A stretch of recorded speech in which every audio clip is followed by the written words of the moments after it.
encontramos en la Facultad de Química, aquí en La Laguna, y estamos con Javier López Cepero, que sabéis que es técnico de Ecoplaca, y él, conjuntamente pues, con todo el equipo técnico, son los alma mater, en este caso, de esta Semana Sin Pesticidas. Sabéis que es un evento a nivel mundial.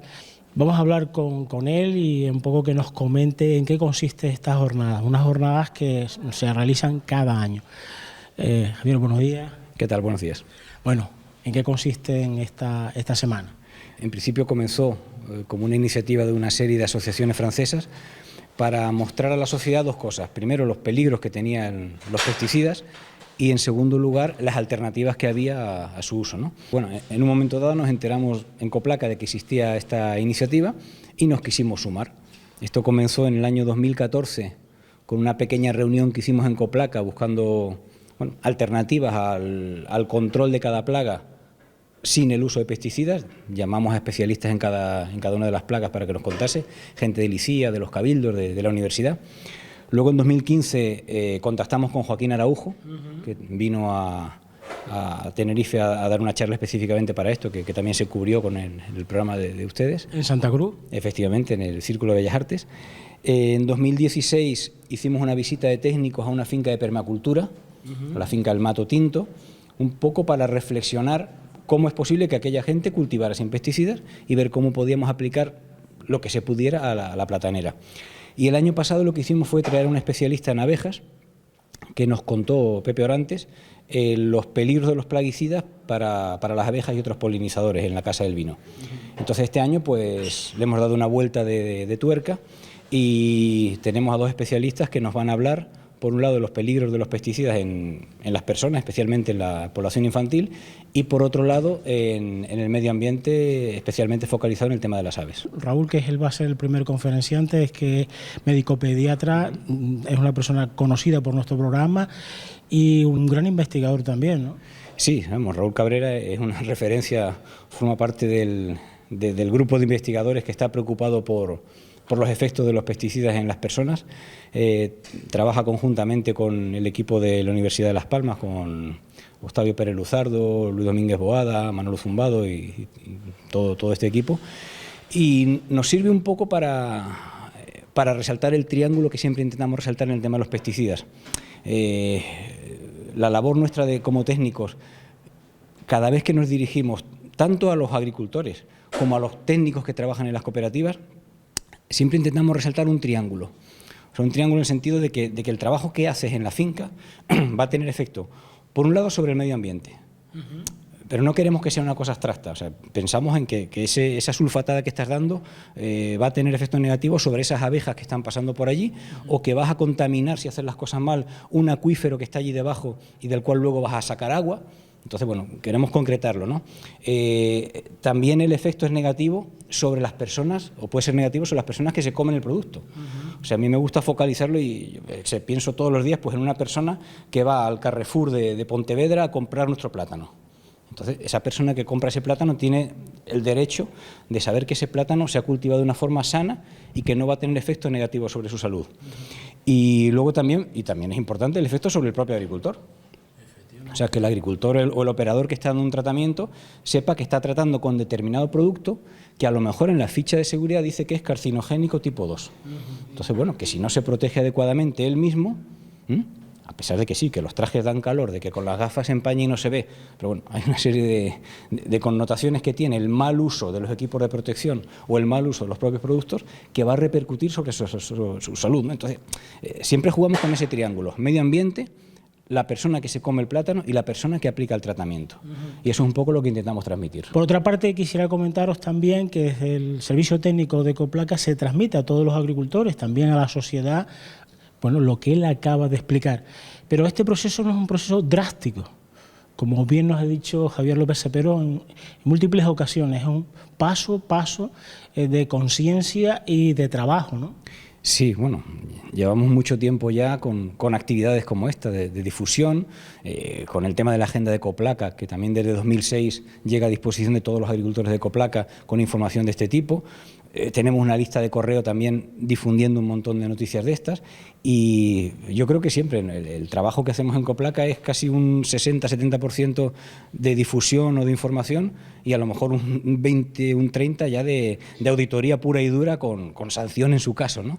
O sea, yo creo que hacemos mucha más labor de difusión y de intentar explicar cómo hay que hacer las cosas bien, que luego el palo o la mano dura, que a lo mejor es lo que en algún momento dado trasciende. ¿Qué se ha conseguido después de este esfuerzo, de esta difusión en Coplaca y en los cosecheros de Coplaca? Bueno, pues mira, se ha conseguido seguir en el mercado. O sea, hubo un punto de inflexión en el año 2003, donde, bueno, una cadena importante como es Eroski nos puso la cara colorada diciendo que, vamos a decir, que una cierta parte de los plátanos no cumplían con la legislación de plaguicidas. Y bueno, desde ese momento, don Leopoldo Cólogan estaba en aquel momento al frente de Coplaca, decidió dar un golpe de timón. Los servicios técnicos estaban entonces en manos de Santi Pereira, mi compañero que hoy está en el Cabildo de Tenerife, y José Oramas también estaba al tanto de todo esto, y ahí se decidió que había que cambiar. Entonces, bueno, a partir de 2003, y han pasado 15 años ya, se ha conseguido ir, por un lado, cumpliendo la legislación, o sea, informando al agricultor de lo que hay que tratar y de cuáles son los productos autorizados, etcétera.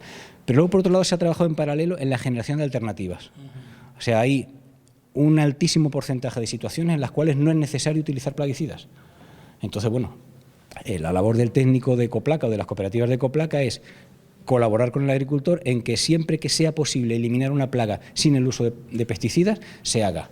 Y la diferencia está ahí, o sea, de llamarnos la atención en el año 2003 a un plan de autocontrol de residuos que tenemos hoy, donde no hay, desde el año 2016, no hay sustancias no autorizadas, no han aparecido ninguna, y prácticamente la cuarta parte de los análisis están limpios, sin residuos. No quiere decir que el agricultor no lo use. Hay muchos casos en los que sí, en los que el agricultor simplemente trabaja con aceites, con jabones, con azufres, etcétera. Pero bueno, hay otra parte de agricultores que trabajan con plaguicidas, pero lo hacen de forma que luego no llega ningún residuo al final. Las grandes superficies cada día están investigando si hay trazas de cualquier tipo de insecticidas que no esté autorizado por la Unión Europea. Y cada vez más se va a ese camino, ¿es así? Sí, vamos, de hecho el uso de plaguicidas, no voy a decir que tengan los días contados, pero prácticamente todos los años se elimina alguna materia activa, y luego las que aparecen nuevas son tan específicas y tan, vamos a decir, con tantos condicionantes de caldo por hectárea, de dosis, de número de repeticiones al año, 1 o 2 tratamientos, etcétera, etcétera. ¿Por zonas también? Efectivamente, sí, por zonas. Que ya no quedan los tratamientos de amplio espectro, el fosferno que hablábamos antes o el Folimate K, estos productos que antes eran casi la panacea, hoy en día ya no quedan. Entonces, el uso de plaguicidas hoy en día es tan específico que normalmente siempre hay una alternativa antes de llegar a ese tratamiento. Cuando no hay más remedio, bueno, pues para eso están y son herramientas, pero no son la primera opción. La Cátedra Agroalimentaria Cajamar, que dirige el profesor Raimundo Cabrera, es importantísima para nosotros porque nos da el ámbito para desarrollar todo esto dentro de la universidad.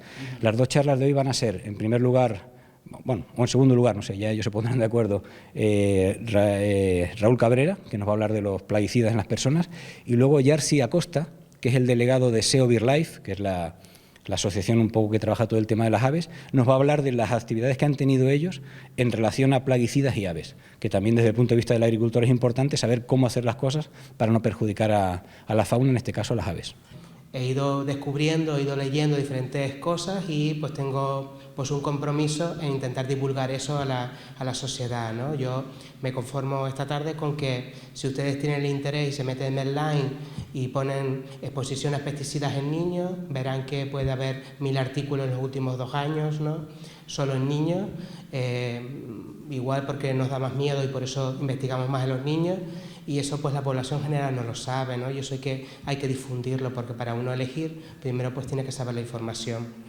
Bueno, pues nos encontramos con Raúl Cabrera. Él es pediatra y es un gran investigador, y la verdad que es un hombre con bastante conciencia de la ecología y la defensa del medio ambiente. Y además se ha preocupado conjuntamente con un equipo de Las Palmas de Gran Canaria de hacer un estudio para ver las trazas de los insecticidas en la salud. Él nos explicará un poco en qué ha consistido este trabajo, pero su charla de esta tarde es ver los efectos de los insecticidas o los plaguicidas sobre la salud de los humanos. ¿Es así, Raúl? Y buenas tardes. Sí, hola, buenas tardes. Sí, en principio pues respondemos a la petición de Coplaca de estas jornadas sin pesticidas, ¿no? Para hablar de los efectos que tienen los pesticidas sobre la salud humana, ¿no?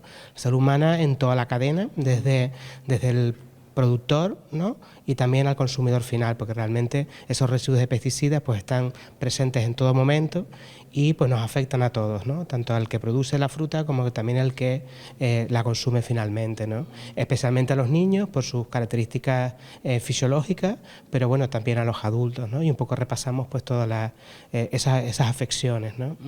El trabajo que ustedes realizaron fue con el cordón umbilical de los recién nacidos, ¿no? Sí, nosotros tenemos una muestra importante de unos 500 niños de La Palma. Tenemos la sangre congelada en un estudio reglado y estamos pendientes de tener los resultados de esos análisis, ¿no? Que esperamos contarlos en breve, que será pues un mapeo de cuánto grado de contaminación podemos tener, ¿no? En la isla de La Palma y bueno, uno de los estudios más amplios que hay también en todo el territorio español en recién nacidos, ¿no? Los estudios casi todos son americanos y en nuestro nivel, con lo difícil que es la investigación, pues es difícil encontrar con muestras así, ¿no? Al ser La Palma un sitio muy pequeñito donde todos los recién nacidos nacen en el hospital, pues prácticamente es toda la población, ¿no? O sea, un estudio así pues es muy difícil hacer en Madrid o en una ciudad grande porque cada uno va a un sitio diferente, pero realmente tenemos una foto estática de ese momento de cómo está la población en ese momento, ¿no? Basándote en tu experiencia, en tus conocimientos como pediatra, en lo que has estudiado, ¿cómo están las cosas? ¿Existen muchas trazas de plaguicidas, insecticidas de que hace muchos años que fueron expulsados al medio ambiente y todavía se mantienen? Yo creo que hay dos grandes tipos de pesticidas, ¿no? Los pesticidas persistentes, como el DDT y todas las familias antiguas de pesticidas, que eso los liberamos al medio ambiente y no se han degradado y están ahí, no porque no estemos usando ahora, sino porque en su momento, en los años 50, 60, pues se liberaron al medio ambiente y vamos a estar muchos años para sacarlos, lo encontramos en sangre nuestra, de animales y de cualquier ser que analicemos, y después los que usamos ahora, que tienen una vida media más corta, que sí que se degradan, ¿no? Pero que tienen efectos secundarios sobre la población. Entonces, podemos controlar los que estamos usando ahora, no aquellos antiguos, los que ya están prohibidos, nos valen sobre todo para no volver a cometer errores, ¿no? Y pues usar de una forma racional, ¿no? Porque pues se usaban libremente en lagos, se usaba libremente con avionetas, se usaba, no sé, y todo eso está en nuestro medio ambiente y va a estar persistiendo durante muchos años y también en nosotros, en nuestra salud también, ¿no? Los insecticidas persistentes, organoclorados, organofosforados, van a estar ahí de forma perenne con nosotros, y el problema es que eso se suban a otro tipo de tóxicos también persistentes, ¿no? Que también la industria los usó cuando empezó a florecer la industria como aislantes, como los PCB, por ejemplo, como aislantes térmicos, hasta que se dio cuenta de los efectos cancerígenos que tenía. Entonces hemos usado para diferentes fines industriales diferentes sustancias que van a estar con nosotros, ¿no? Y entonces pues eso ya no los podemos evitar. Lo que tenemos que evitar son los nuevos, porque al final nosotros somos una mochila de contaminantes, ¿no? Vamos añadiendo sustancias cada vez nuevas a las que ya están, que no podemos eliminar, más las que nos comemos cada día en la alimentación, porque la alimentación es la principal fuente de contaminantes, ¿no? Es verdad, Raúl, que es un efecto acumulativo, que se van acumulando en nuestro cuerpo pues diferentes ingestas, y no solo de pesticidas, sino que se suman otras cosas como plásticos. Pero yo creo que esa es la gran asignatura pendiente, ¿no? Se ha trabajado muy bien desde la prevención de riesgos laborales y todos los temas de manipulación de fitosanitarios en evitar que el agricultor se intoxique de forma aguda, es decir, que al aplicarlo en ese momento caiga enfermo inmediatamente, pero también hay que dar un paso más en educar de que si yo puedo mi cultivo mantenerlo con una aplicación al mes, no hacer dos. ¿Por qué? Porque si hago dos, yo me estoy perjudicando también, ¿no? El efecto acumulativo. El efecto acumulativo durante años, durante toda mi vida, ¿no? Y los agricultores, por el hecho de ser agricultores, tienen más riesgo de determinadas patologías crónicas, y también su familia, porque parte de eso también lo traemos al hogar, ¿no? Y eso está bien estudiado. Es decir, en mi ropa, en mi vehículo que uso para trabajar, siempre, si yo estoy usando diferentes productos tóxicos, mínima cantidad siempre va a quedar y eso se va a sumar, ¿no? Entonces yo creo que ese es el siguiente paso, educar en esa disminución progresiva, porque hay un acúmulo. No nos intoxicamos de forma aguda, afortunadamente las intoxicaciones agudas son raras, son poco frecuentes, básicamente pues son por intentos de suicidio y otro tipo de patologías, pero lo otro está crónico, ¿eh? Es decir, igual en ese momento no me pasa nada, pero si no tomo las medidas adecuadas me voy intoxicando de forma progresiva, ¿no? ¿Qué tipo de daños se producen por esta acumulación de tóxicos en nuestro cuerpo? Pues aunque prácticamente cualquier patología se puede relacionar con los tóxicos, ahora mismo casi todos los estudios están centrados en los problemas neurológicos. La mayor parte de los pesticidas, sobre todo los antiguos, actuaban a nivel del nervio, de matar el insecto actuando en el nervio, pues esas cantidades mínimas a nosotros, en los adultos, pues se asocia con demencia, con Alzheimer, con Parkinson, con diferentes enfermedades que hacen que la neurona del adulto no funcione bien. Y en el niño, con retraso mental, retraso del desarrollo, déficit de atención, autismo, sobre todo en los últimos 5 o 10 años, el mayor foco de publicaciones está centrada en los efectos neurológicos relacionados con los pesticidas. También es verdad que hay relación con algunos tipos de cáncer, pero siempre el cáncer es una enfermedad multifactorial, es decir, puede haber sido eso o puede haber sido diferentes cosas, ¿no? Aunque sea un poquito más frecuente en los que están expuestos. Pero quizás si yo tuviera que quedarme con un tipo de patología es la neurológica, ¿no?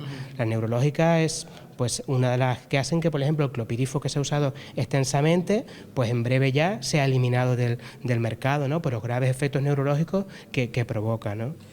Un caso sangrante, y hemos hablado antes del agente de naranja, pero el DDT también fue un caso sangrante, ¿no? Claro, el DDT se usó, como era un buen insecticida, pues se usó para todo, ¿no? También para matar el mosquito de la malaria, y era el ejemplo clásico de que pues se usaban avionetas y se pondría por todo. Entonces DDT lo podemos determinar. Hay estudios de los compañeros de Las Palmas que prácticamente el 99% de nosotros tenemos DDT en la sangre todavía, de eso que usamos en los años 50, ¿no? Entonces, pues eso nos tiene que aprender a que en el futuro, aunque una sustancia nos parezca más o menos segura en ese momento, pues hacer un uso racional, ¿no? Y usarla solo cuando no quede otro remedio, porque si no, hasta dentro de 10, 15, 20 años no sabremos los efectos reales que esa sustancia puede producir, aunque ahora misma parezca que sea segura, ¿no? No hay ningún químico seguro. Entonces yo toda la vida he estado rodeado de agricultura y sé realmente lo que se hace en realidad, ¿no? Y lo bien que se ha evolucionado, porque eso siempre es un mensaje positivo, es decir, las cosas van en buen camino, ¿no? Pues hay que dar una vueltita más de tuerca, pero pues bueno, pues se ha trabajado mucho, pero queda mucho que hacer todavía, ¿no? Hacer una pequeña reflexión sobre las cuestiones ligadas a la biodiversidad y a la pérdida de biodiversidad, sobre todo, que son claves para entender cuál es el rol que juegan los pesticidas en este problema, ¿no? A continuación daremos algunos ejemplos sobre el mundo agrícola y cuál es el impacto de este tipo de sustancias y qué papel está jugando el mundo agrícola en cuanto a la pérdida de biodiversidad. Bueno, pues nos encontramos con el siguiente ponente de esta jornada sin pesticidas, Yarsi Acosta. Yarsi, buenas tardes. Hola, buenas tardes. Bueno, usted pertenece a la Sociedad de Ornitología de nuestro país y un poco el conocimiento que se tienen de las aves y los efectos de los plaguicidas en las aves quizás va a ser un poco el leitmotiv de esta charla, ¿no? Sí, como bien comentas, vamos a tratar de dar la visión de la Sociedad Española de Ornitología al respecto de los pesticidas y un poco de los plaguicidas también. Vamos a ver primero los efectos que se han producido en las aves. Bueno, en el medio agrícola el declive de las aves es algo que nos coge por sorpresa y que tiene unas dimensiones que podríamos decir de catastróficas, ¿no? En España desde hace 15 años venimos constatando una reducción en torno al 15% de efectivos de aves agrícolas, ¿no? Bueno, ahí los efectos de los pesticidas, digamos que pueden ser directos en las aves o indirectos, teniendo en cuenta que el fin de estos químicos es acabar con la vida, pues las consecuencias son evidentes, se acaba con la vida, ¿no? Y sobre todo porque tienen efectos acumulativos. Consecuencias directas, que pueden ser letales o subletales, ¿no? Puede causarse la muerte en un ave, pero el impacto indirecto, que a nosotros nos preocupa, está relacionado con, digamos, pues con la falta de recursos en el medio. Cuando utilizamos pesticidas en exceso, lo que hacemos es acabar con los recursos nutricionales de las aves. Si acabamos con los insectos y las aves se alimentan de ellos, pues no van a poder seguir alimentándose. Las aves cumplen muchas funciones. De hecho, ellas mismas pueden tener un impacto muy positivo en la desratización, por ejemplo. Sabemos que las lechuzas, los búhos, tienen una capacidad muy importante de acabar con ratones y con otro tipo de animales que se consideran plagas, ¿no?, en el medio agrícola. Incluso en polinización también, ¿no? Desde luego, sí, sí. Es cierto que casi el 70-80% de la polinización la realizan los insectos, pero las aves ahí también tienen un rol que jugar. Si fuéramos a destacar las aves que más se han visto perjudicadas en nuestro país, ¿cuáles destacaría? Está más bien vinculado a problemas con otro tipo de sustancias, como son, por ejemplo, medicamentos de uso veterinario, como el caso del diclofenaco, que se utiliza, es un antiinflamatorio y es el que conocemos como Voltaren. Cuando las aves ingieren este producto, mueren. Se han visto casos, bueno, pero las muertes además son brutales, ¿no? En Asia, 3 especies de buitre morían, pero por millones, ¿no? Han estado a punto de desaparecer. Era una de las peticiones que hacíamos nosotros a la sociedad, ¿no?, que se prohibiera, y a la administración particularmente, que se prohibiera el uso del diclofenaco con fines veterinarios, ¿no? ¿Y cómo se produce la relación entre ese fin veterinario que se aplica, pues quizás pues al caprino, al vacuno, y pasa a las aves? Mira, las aves rapaces se alimentan de carroña. Y cuando la carroña contiene en sus tejidos esta sustancia, pasan a estas aves que para ellas son tóxicos y no son capaces de depurarlo, ¿no? Y la muerte es prácticamente inmediata, ¿no? Bueno, pues aprovechando que él está aquí, también le vamos a preguntar por los efectos del cambio climático en las aves. Y algunos efectos que, bueno, hemos visto en algunas ocasiones, sobre todo en la migración de las aves, que quizás pudieran tener relación. Eso también es complicado saberlo, pero se apuntan a ese tipo de consecuencias, ¿no? El tema del cambio climático es muy interesante y a mí me parece incluso más interesante hablar de cambio global, es decir, del conjunto de impactos que estamos teniendo los seres humanos en nuestras actividades diarias. No solo, bueno, el calentamiento es uno de ellos, pero hay un amplio abanico de modificaciones que estamos ejerciendo en el medio y que tienen un impacto directo en la fauna. Y esto que comentas de la migración lo hablaremos un poquito más tarde, también es muy interesante y está relacionado con el uso también de plaguicidas, ¿no?, que tienen efectos neurotóxicos sobre las aves, ¿no? Efectivamente, de hecho, a finales de 2017 se publicó un estudio que relacionaba graves afecciones a la capacidad de migrar de aves en Estados Unidos, ¿no? Y lo que veían era que los efectos eran subletales, no producían la muerte, pero dejaban a las aves aturdidas y incapaces de acumular la energía que necesitan para emprender los viajes migratorios, que son unas epopeyas de miles de kilómetros. Entonces las aves no morían, pero eran incapaces de realizar sus procesos migratorios, ¿no?